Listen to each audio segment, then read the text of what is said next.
Your sensitivity is a superpower. You just haven't been taught how to use it.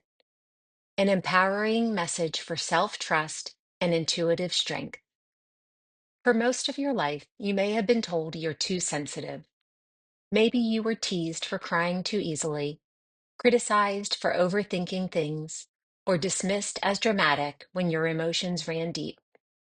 Over time, that feedback can make you question yourself. It can make you believe your softness is a flaw, your empathy is a burden, and your strong reactions are something to fix or hide. But what if none of that is true? What if your sensitivity isn't a weakness? It's a gift. What if the intensity you feel isn't something to tone down, but something to understand, embrace, and wield with confidence? Most of us were never taught how to use our sensitivity. We were taught how to suppress it, apologize for it, or translate it into people-pleasing behavior just to avoid conflict or discomfort. And when we try to shut it down, we don't become stronger. We just become disconnected from ourselves, from our intuition, and from the very emotions that are meant to guide us. Sensitivity is awareness. Your sensitivity means you notice what others miss. You pick up on tone shifts in a room. You feel tension before anyone speaks. You absorb unspoken emotions and sense when someone is hurting, even if they don't say a word.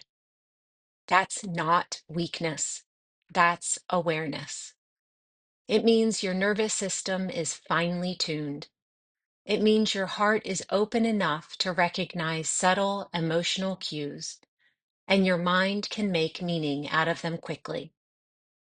But if you've been told your whole life to stop being so sensitive, then chances are you haven't been taught how to interpret that awareness in a way that empowers you. Instead, you've probably taken on emotions that aren't yours, carried blame that didn't belong to you, and confused your empathy for responsibility. It's time to unlearn that. Sensitivity is intuitive power. The most powerful thing about being sensitive is that it connects you to your intuition. And your intuition is not a mysterious, magical hunch. It's the inner compass that forms when your heart, body, and mind work together. When something feels wrong, you feel it first in your body: tight chest, sinking stomach, racing thoughts. When something is right, there's peace, ease, even if you can't fully explain it yet. But too many sensitive people were trained to ignore that voice.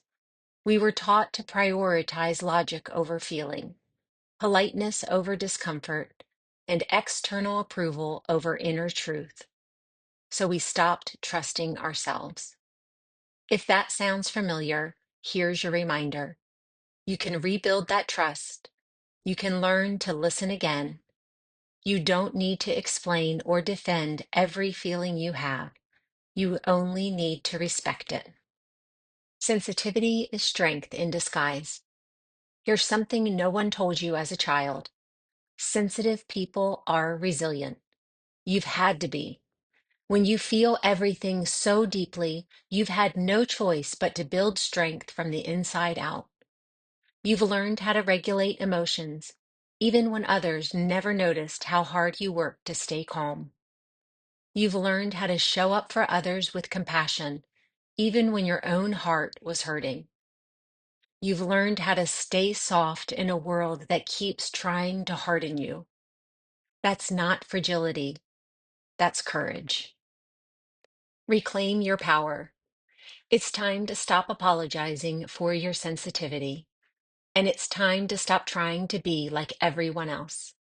Because your sensitivity is your greatest asset when you learn how to use it. How do you start?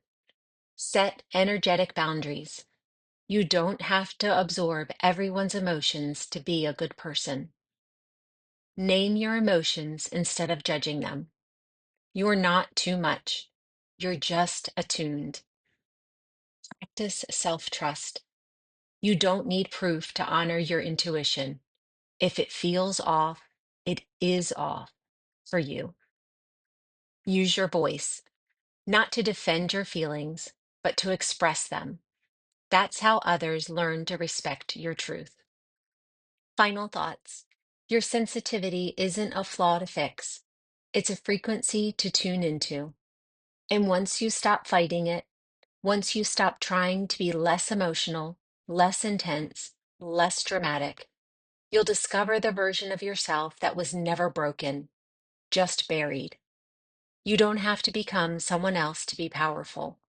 You just have to become fully you. If this reflection brought you a moment of peace or insight, please consider liking the video and subscribing to Purely Voiced. Your support helps this space grow and reach more hearts that need it.